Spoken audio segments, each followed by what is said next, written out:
Hello and welcome to the Fintech Finance Virtual Arena. I'm your host, Doug Mackenzie, and on today's session, we're going to be looking at the importance of customer data for fintechs.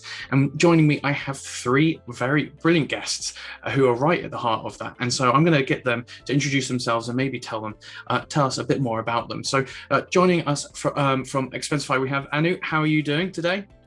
I'm good. A little further away from happy hour than you. Yes. Well, thank you for joining us here today on a Friday morning there, Anu. So, but could you maybe tell our audience who might not be aware a bit about Expensify and your role there, please? Yeah, definitely. So Expensify is a payments platform, and we support all manner of business payments. So we started off with just expense management, but we now support back office payments like invoicing and bill pay, and there's a lot more to come. We think of ourselves as the people that make managing money easy. I'm the Chief Operating Officer at Expensify. I have a pretty extensive background in payments. So I worked in strategy at Citibank in their consumer division for a bit, and then I spent a bunch of time at Marqeta doing various sales and BD roles. And then I joined Expensify. It's been 6 years. It feels like at the same time it feels like a decade and 2 years, if that's even possible. But at Expensify, I've actually had an interesting trajectory where I started doing a lot of their very basic compliance and audit work, just to start and get familiar with their platform. But then I graduated to do a lot of payments related product development. And along the way, I've also done a bunch of work with various banks that we integrate with as a platform. So it's been a fun ride, but the space I talk about today is where I've lived and breathed for a little bit. Well, I think, you've hit the nail on the head there, because the payments, when it comes to financial institutions, transactions, the data is at the core of it. So I'm so excited to hear your expertise on that. Thank you so much. Also, we have Amanda from Very Good Security. Amanda, how are you doing? Doing well. Also Friday morning for me, so slightly envious of your time zone, but doing well. Excellent. And thank you again also for joining us on this kind of transatlantic kind of panel discussion. But for our audience as well, who might not be aware, could you also tell us a bit more about Very Good Security, please? Yeah, happy to. So we're Very Good Security, or VGS as some people call us, and we're basically a data custodian. So we sit on sensitive data on behalf of our customers, so they don't have to basically put their businesses into scope from a compliance standpoint. So we enable our customers to get the full utility out of sensitive data without actually housing it themselves. And by virtue of doing that, they can expedite things like PCI compliance, SOC compliance, etc. We cater mostly to the fintech space. About 70% of our customer base is like squarely within that fintech bucket. I would say the remainder probably health tech or healthcare and e-com, but fintech's really our sweet spot. And in terms of my role, I can go there a little bit if that would be helpful. Sure, yeah. Awesome. So I am the biz dev and partnerships lead at VGS. I've been here for just over 2.5 years. Previously, I was at Visa, so also came from a payment space. Was on their corporate strategy team to start and wound up actually on their venture investing team, investing in fintech startups like BGS. So it kind of came full circle.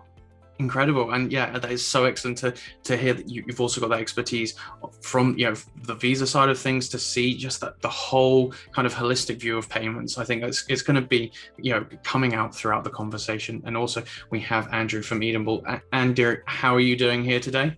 I'm very good, thank you, and glad it's actually the end of my Friday. So we are quite lucky being on that BST time zone. But Andrew, thank you so much for joining. And can you tell our audience as well a bit more about yourself and Eedenbull, please? Yeah, so I'm the CEO of Eedenbull, we set ourselves up to help organisations, whether it be SMEs or corporates, who do business cards and business processing through banks. Help them manage their expenses and employee expenses, and how they manage what employees are buying on their behalf. Been in payments for many a year. I was at Visa before. Spent a lot of time out in San Francisco, and then been consulting in payments for years and then got into the fintech investment company. And then we set up Eedenbull 3 years or so ago now. Incredible. Well, guys, thank you so much. I mean, it's you guys are really quite an expert panel, so I'm really excited to just jump in. And I think to kick things off, Anu, if I could come to you first, then would it be fair to say that the fintech industry has traditionally had a higher barrier to entry because organizations within the financial space have to operate with very sensitive and regulated data? You know, has that been quite the barrier? So definitely the answer to that would be yes. It's interesting because as I was reading or thinking through this question, I don't know if many people know, but Expensify actually was started as a corporate card. And then the Expense app was just built in order to demo the functionality of the corporate card at a conference. And then, of course, the Expense app generated so much interest, and maintaining a corporate card as a startup was so difficult that we ended up pivoting, which is exactly what you're talking about. The thing that's interesting about that is David, our founder and CEO, is actually a brilliant network engineer. So when he started the corporate card, he actually was able to build a sick infrastructure which had all of the encryption and PCI related DMZ requirements built in. He was able to home grow and just individually build all that and set it up such that we could get it PCI compliant. So from day one, it's been a PCI compliant environment. And sometimes as a company, we forget that that's not easy for everybody to do, because in order to do that, you'd have to get the right level of expertise, which costs a lot of money. And you have to go through the actual compliance certification process, which is cumbersome and really not anyone's cup of tea, really. So definitely, I think that it's a hurdle to sort of like cross mentally and monetarily in order to get there. There's definitely workarounds, and we probably talk more about that today, but it's certainly a deterrent to people that want to enter the space. Yeah. Now, with that in mind as well, then, speaking of that deterrent, Andrew, do you agree there that, as well, having started a company yourself in the payment space, was it a deterrent? I don't think it is a block or it's a barrier, but it is also, I think, to people who come in who haven't been within the payment space, maybe don't fully understand the need, particularly of regulation and the need to be compliant and how data needs to be secure. So I think you see some people coming in thinking, well, this is relatively easy, and then all of a sudden you realise, maybe too late in the game, that you have to have policies, procedures, and you have to be compliant. And actually, therefore, when you do have it, it becomes a bit of a, it actually helps your business, because now you can see, and banks and other financial institutions can trust you and understand that you know what you're talking about. So it's a bit of a double-edged sword in some respects. Yeah, it's good on one hand, but it's painful, as I think Arun was saying, to get there to begin with. It has its challenges and its costs. Interesting. Now, with that in mind, then, Amanda, we've talked about the kind of opening bang for a fintech to get started, but then does that increased level of liability then impact the roadmap and the time to market for fintech companies and their solutions? Is it tougher to then actually fully get to market and really go on to succeed? Yeah, I mean, I think to Anu's point, like when David was building out that PCI compliant environment, that was not Expensify's core business, right? That was like a prerequisite to be able to operate.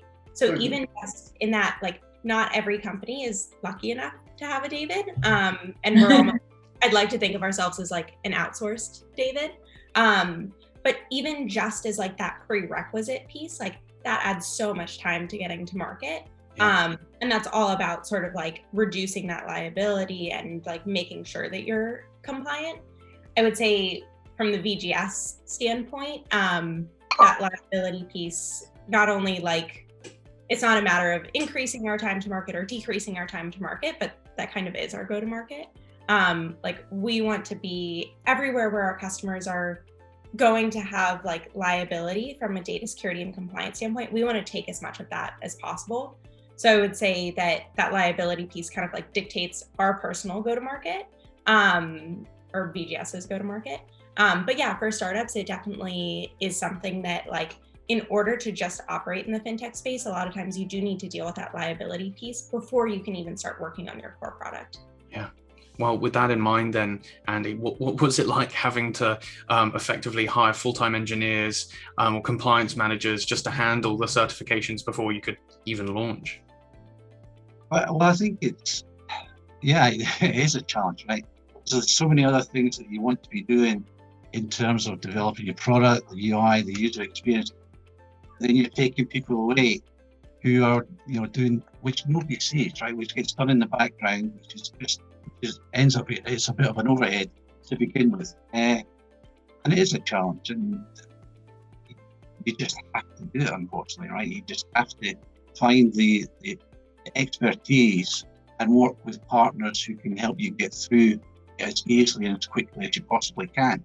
Because it's easy also to get sucked into the old way of doing things rather than working with, good fintech partners or other partners in the space who can make this seamless or as easy a journey as you possibly can make it. I think that's one of the things that people not just work with this traditional way of doing it, but we're all out here trying to change the world slightly. So, this is another area where you can do it differently. Yeah. Now, with that in mind, then, Anu, can I also get your perspective on that as well? Having to find that balance between the compliance side of things and the wanting to go and do something that no other company's ever done before.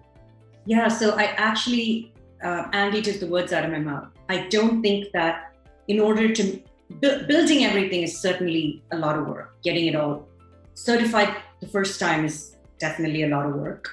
But ongoing maintenance, if you have that discipline when you develop new products and new features, if you have the discipline of considering all of your compliance requirements at the design stage, is actually not that complicated or that cumbersome. So I think at Expensify, we don't have a dedicated compliance team that only does that. Yeah. We have a compliance team with very defined tasks and very defined deliverables through the course of the year, because various compliance certifications have to be renewed and so on. So, and then people need your expertise in order to know how to develop something new.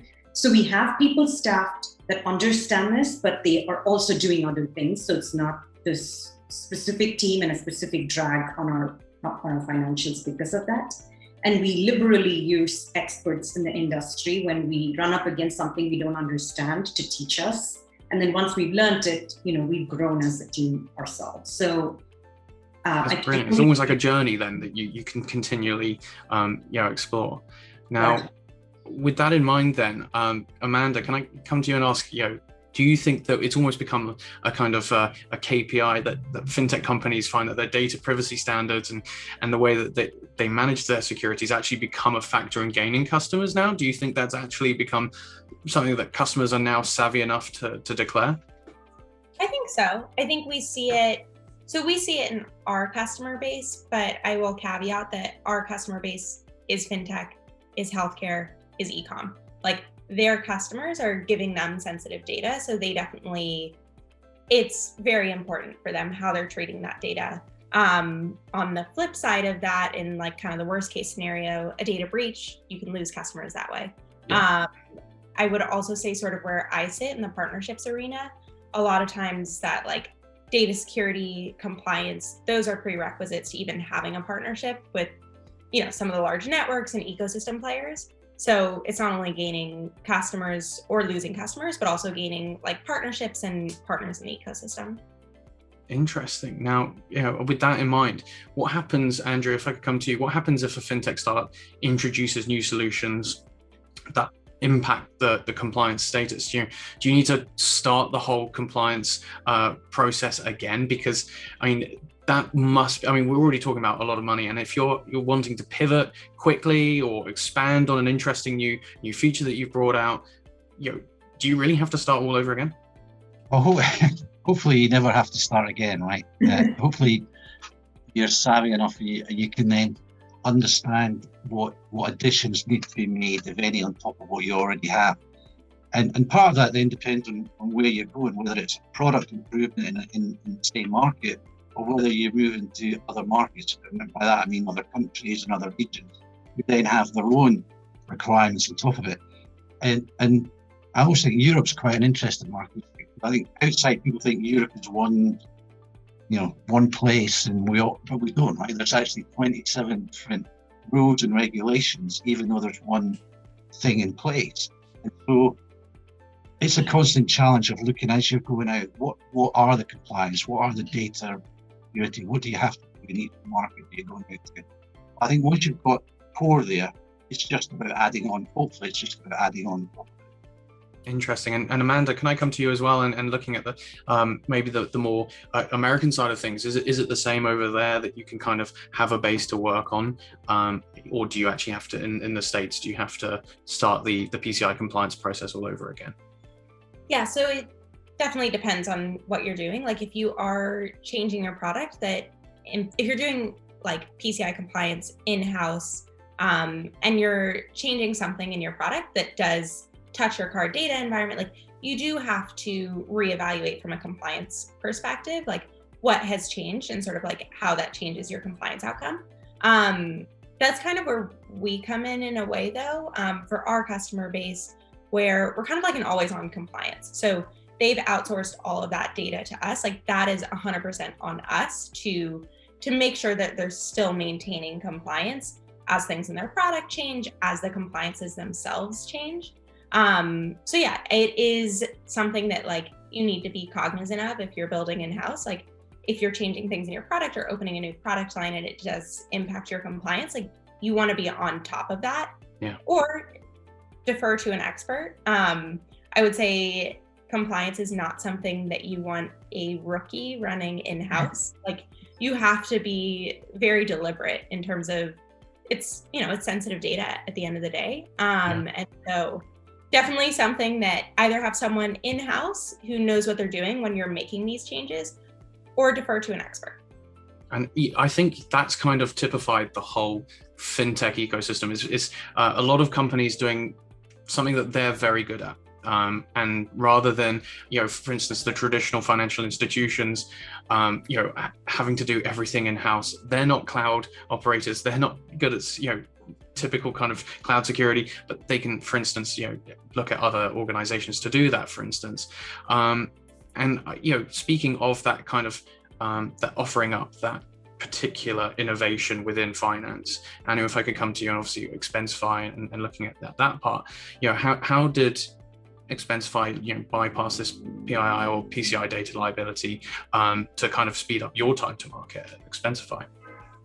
Yeah, so basically maybe we are a unique use case in this because, like I said, from day one, we had a PCI compliant environment. And when you have a PCI compliant environment, you have certain strict encryption requirements for that data. And when you have all that capability built in order to handle data that is within PCI scope, there's no reason you can't encrypt other sensitive information, although PCI doesn't cover that. So, for example, PCI covers 16-digit PAN numbers, and you have to encrypt them. You can't store them as is. But now that you have the functionality in your environment already, why not also encrypt social security numbers, so on and so forth. So we always had that extra layer of protection on data that is sensitive. And that's how I don't know if bypass is good, that's how we kind of protected ourselves from liability of data breach or hackers or whatnot. Yeah, bypass actually is the wrong word, because obviously it's still maintaining that compliance, but doing it in a more seamless way. Now, also, Andy, could I also get your perspective on that? How did Eedenbull look to kind of, as we were just saying, not bypass, but kind of streamline the whole process? So we started off and said to begin with, we would, with our processing partners, we would never hold full PAN data, so we'd always be redacted PCI and mass data. And then when we've moved further down the field of the value chain, if you like getting into virtual card issuance and where we now have to have that, that's where we use a partner like VGS to make that as easy as we possibly can through their system. Then doing the bits that we have to do that makes us be compliant from PCI, while all the other stuff we're doing secure, we've got good processing policies and keep data as secure as we can. And for that particular bit, to get the PCI, use outside partners who have that skill set so can integrate with you as quickly and easily as possible.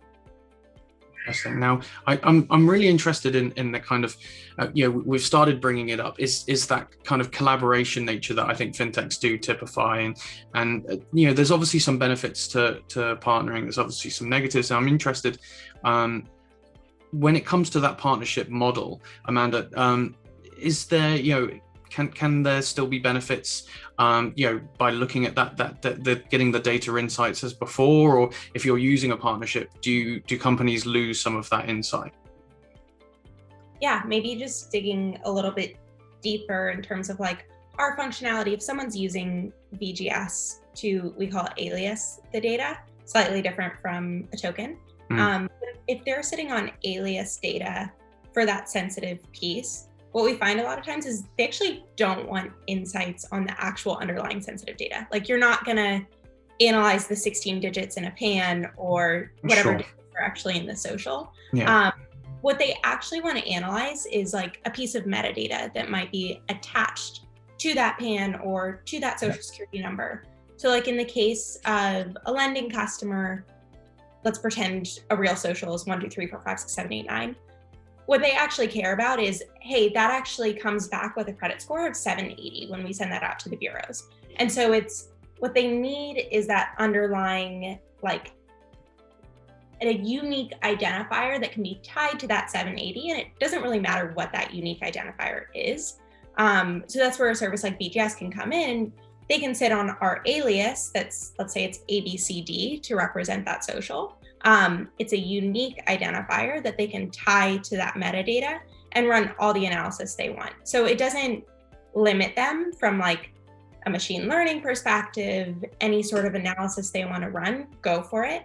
What it does do though is it does offload that liability, because you're no longer sitting on that like raw or even, something you're encrypting in-house. Instead, it's fully outside of your system. Because we're actually, without going too deep, we're sitting at the perimeter. So the sensitive data doesn't even ever touch your servers, never goes into your system. So hopefully that helps a little bit. And I think that's really interesting, kind of having that ability to still action the data, but do it in a more secure way. And anyway, I'm really interested to kind of hear from Expensify's perspective. What are some of those kind of, as Amanda said, that metadata that you can pull on your customers to provide either better insights or better services for your Expensify customers? Yeah, so I totally agree with Amanda. Like, we're not, to my knowledge, we are not, and to my knowledge, no real app out there is analyzing your actual personal data, like your social security number, your full date of birth. Like, that would be kind of weird. But what we do is actually look at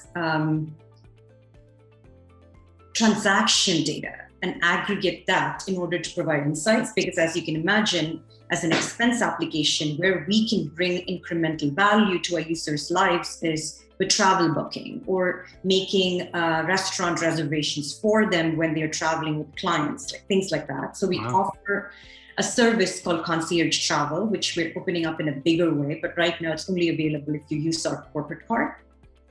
And what that does is what we like to say, super luxe travel booking. So we basically just have you tell us what meeting you're going to, what conference you're going to, and then Concierge will take care of everything. Now, in order for Concierge to do that, we look at your transaction data, see what times of the day you prefer to travel, what level of hotels you stay at, what your company budgets might be. So that's the sort of data we care about, not necessarily anything that identifies you as a person.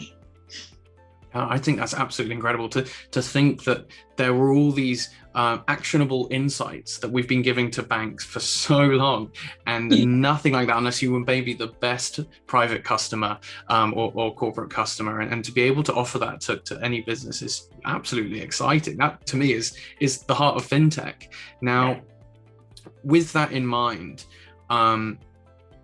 when looking at having it, obviously that partnership, Amanda, can I ask, does that change the ownership of the data? If while we're on the concept of kind of looking at personal and raw data,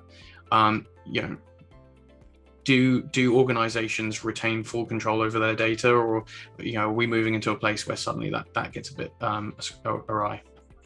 So our policy is our customers retain full control over where they want to route that data, everything as it pertains to the sensitive data. They basically have like a remote control. So they totally decide where it's routed, how it's treated, all that stuff. What we are doing though is we're taking the liability piece. And so we're taking that off of their plate, but we're giving them full control. So much so if they say, hey, we don't want to use you anymore, like we have a clause where they can get all their data back. Like it's not our data, it's your data. And in fact, it's probably actually your customers, like your end customers' data. Yeah. They retain full control, and that's something that we truly believe in. But what we're trying to do as a business is sort of separate out the value that you can derive from sensitive data from the actual sensitive like data keys themselves. Like that's our whole philosophy. It's like, what if our customers could get the full value out of that data, but we really mitigate a lot of the risk that can come with holding that data in-house. Okay. Now, moving on from the kind of data side of things, moving on to the more kind of payment side, Andrew, if we look at payment optimization, does that actually affect transaction approval rates or payment processing costs? Has that just added another kind of speed bump in the payment process? That's a good question. I think payment processing becomes interesting, right? Because we would sit here and probably talk a lot about cards as a payment channel.